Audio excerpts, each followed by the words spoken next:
Keď sa z kopcov stratil posledný sneh a všade sa zelenala mladá tráva, vyšiel pastier s ovcami na pašu.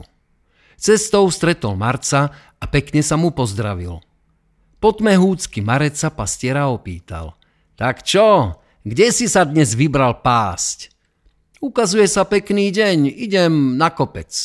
Dobre urobíš, pastier, a šťastnú cestu. Zaželal mu Marec a sám sebe vraví. Ukážem ti ja pekný deň, len počkaj. A toho dňa sa na kopci lialo ako skrhli. Pastier kráčal za ovcami a voľačo sa mu na Marcovi nepozdávalo. Veď mu ani dobré z očí nehľadelo, rozhutoval. A tak si povedal, že na ten kopec nepôjde.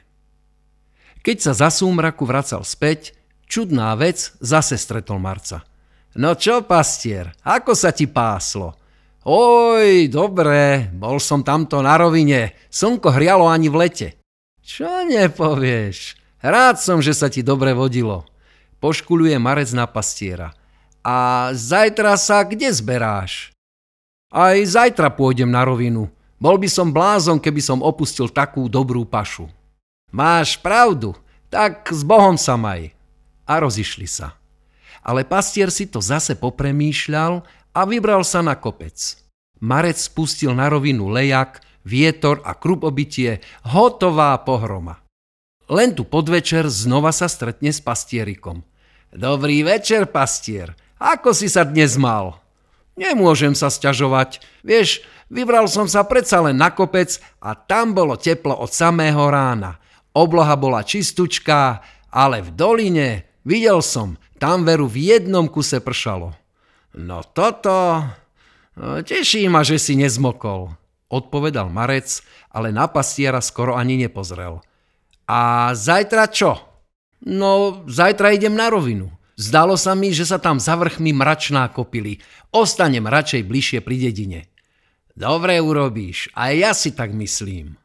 Pastier mu ani raz nevyzradil, kde sa zberá na druhý deň pásť a Marec nie a nie ho dolapiť. Posledný deň sa zase stretli. Tak ako, pastier, ako sa máš? Už dobre, šibalsky pozrel naň pastier. Tvoj mesiac sa už skončil, môžem pokojne spávať. Tak, a zajtra kde ideš? Na rovinu. A je to bližšie, aj sa tam lepšie pasie. Dobre rozmýšľaš, pastier môj, s Bohom ostávaj. A Marec sa vám v tej chvíli vychytí za aprílom. Prepusť mi, braček, aspoň jeden deň, veľmi ťa o to prosím. Apríl sa nedal dlho prosiť a jeden deň mu prepustil. Svitlo ráno, pastier vypustil ovce a s ľahkou mysľou kráča za stádom na rovinu.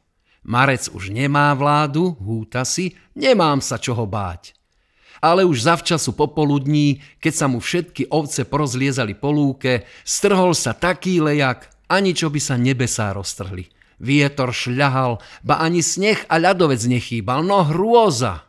Pastier mal čo robiť, aby dostal ovce pod strechu.